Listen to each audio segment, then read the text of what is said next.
balik hamparan hijau pedesaan Kresek Madiun, tersembunyi kisah pilu perjuangan bangsa yang tak boleh dilupakan. Monumen Kresek bukan sekedar batu dan patung, melainkan saksi bisu sejarah kelam bangsa Indonesia saat ideologi asing mencoba menggantikan jati diri bangsa.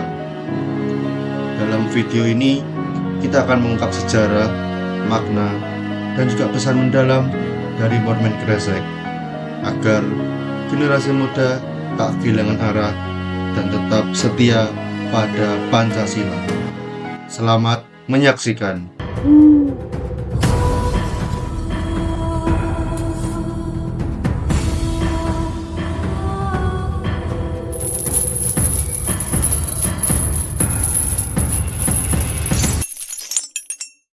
Monumen ini bertepatan di Desa Kresek, Kecamatan Ungu, Kabupaten Madiun, Jawa Timur. Monumen ini dibangun sebagai bentuk penghormatan kepada para korban atas kejadian PKI 30 September atau biasa kita kenal dengan G13 PKI 1948. G13 PKI biasa disebut sebagai peristiwa Madiun 1948 yang aksi dari PKI terhadap pemerintahan Republik Indonesia yang sah pada waktu itu. Peristiwa ini bermula dari konflik internal politik Republik Indonesia pasca kemerdekaan. PKI diketahui oleh musuh yang berkeinginan mengubah ideologi dari Pancasila menjadi komunisme. Pada 30 September 1948, PKI meresmikan Republik Soviet Indonesia di Madiun. Mereka melakukan aksi kekejaman pada warga sipil, kiai, santri, dan juga beberapa tokoh politik. Salah satu tempat kejadiannya berada di Desa Kresek ini. Akhirnya, pada tahun 1987 dibangunlah monumen ini dengan tujuan untuk generasi muda mengingat bahwasanya kejadian yang kelam pada masa itu.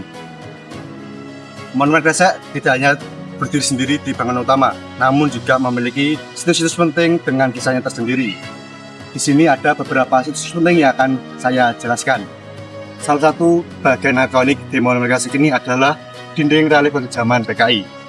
Dinding ini berumur panjang sekitar beberapa meter yang menggambarkan peristiwa Madiun 1948.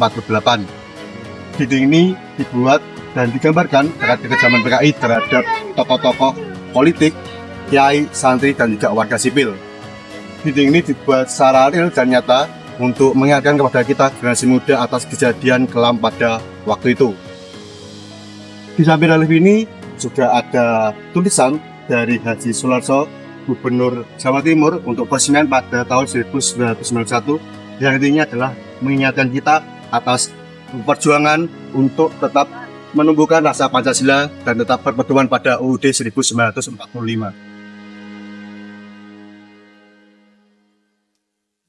Dengan segala kebisuan masa kini, Monumen Kresek berdiri sebagai saksi bisu dari kekejian itu. Patung yang tampak jelas ini adalah bagian utama dari monumen tersebut. Ia menggambarkan dengan gamblang bukan dalam bentuk tulisan ataupun cerita, tapi dalam wujud nyata kekerasan yang dilakukan oleh PKI. Lihat sosok yang berdiri tegap dengan golok terangkat, itulah simbol dari pelaku kekerasan anggota PKI yang dengan brutal menghabisi nyawa rakyat sipil. Di hadapannya seorang pria berduduk, tubuhnya menunduk dalam posisi tak berdaya. Ia mewakili ribuan korban tak bersenjata yang menjadi target kekejaman saat itu. Patung ini bukan hanya sekedar karya seni, namun patung ini adalah representasi penderitaan, ketakutan, dan juga luka kolektif masyarakat Madiun dan bangsa Indonesia pada umumnya. Melalui patung ini, generasi muda diajak untuk mengenal fakta sejarah apa adanya, bahwa kemerdekaan yang kita nikmati hari ini pernah diuji oleh pemberontakan dari dalam negeri sendiri. Tahun 1965, sejarah mencatatkan luka, itu saat kebenaran diuji dan juga darah para pahlawan tumpah di tanah ibu pertiwi ini. Di atas batu peringatan ini berdiri sosok-sosok kecil anak-anak bangsa, wajah-wajah yang penuh harapan, tangan-tangan yang terrentang ke masa depan. Mereka ini tidak sedang bermain, namun mereka adalah simbol dari generasi penerus yang harus kita jaga dari ideologi yang pernah mencoba merobek jantung negeri ini. Patung ini mengingatkan kita bahwa menjaga anak-anak adalah menjaga masa depan, bahwa membela Pancasila adalah membela kehidupan. Monumen Kresek terdapat sebuah area yang penuh dengan makna dan kesedihan mendalam, yaitu makam massal para korban tragedi G13 PKI. Di tempat inilah jenazah para korban kekejaman yang terjadi pada masa pemberontakan PKI dimakamkan secara bersama-sama. Mereka adalah para pejuang dan warga sipil yang menjadi korban kekejaman tanpa peri kemanusiaan karena mempertahankan ideologi bangsa yaitu Pancasila. Suasana yang hening dan sakral di sekitar makam masal ini mengajak setiap orang yang datang untuk sejenak berhenti merenung sejarah kelam bangsa dan juga menunjukkan rasa hormat terhadap nilai-nilai kebangsaan. Tempat ini menjadi simbol luka sejarah sekaligus pengingat akan pentingnya menjaga keutuhan negara dari ancaman ideologi yang bertentangan dengan Pancasila. Dalam perjalanan panjang kemerdekaan Indonesia, muncul tokoh-tokoh yang membawa gagasan besar dan kontroversial, dari Musso hingga D.N. Aidit. Inilah kisah para pengusung komunisme yang meninggalkan jejak mendalam dalam sejarah negeri ini. Musso tokoh senior Partai Komunis Indonesia, kembali dari Uni Soviet pada tahun 1948 setelah puluhan tahun di luar negeri. Ia membawa ide besar menjadikan Indonesia sebagai negara komunis. Tak lama setelah tiba, Musso memimpin PKI dan melancarkan pemberontakan di Madiun. Tujuannya jelas, menggulingkan pemerintahan Republik Indonesia. Namun, langkahnya cepat dihadang oleh pasukan TNI. Terjadi baku tembak sengit pada Oktober 1948. Musso tewas dalam pertempuran. Pemberontakan pun berakhir. Sejarah mencatatnya sebagai salah satu konflik ideologi terbesar di awal kemerdekaan. Lalu ada Amir Syarifuddin. Amir Syarifuddin adalah salah satu tokoh penting dalam sejarah Indonesia. Ia dikenal sebagai politikus, orator, dan juga pemimpin kelompok kiri dalam pemerintahan awal Republik. Setelah kemerdekaan, Amir sempat menjabat sebagai Menteri Pertahanan, bahkan menjadi Perdana Menteri pada masa kabinet parlementer. Namun, posisinya melemah setelah perjanjian Renville yang kontroversial.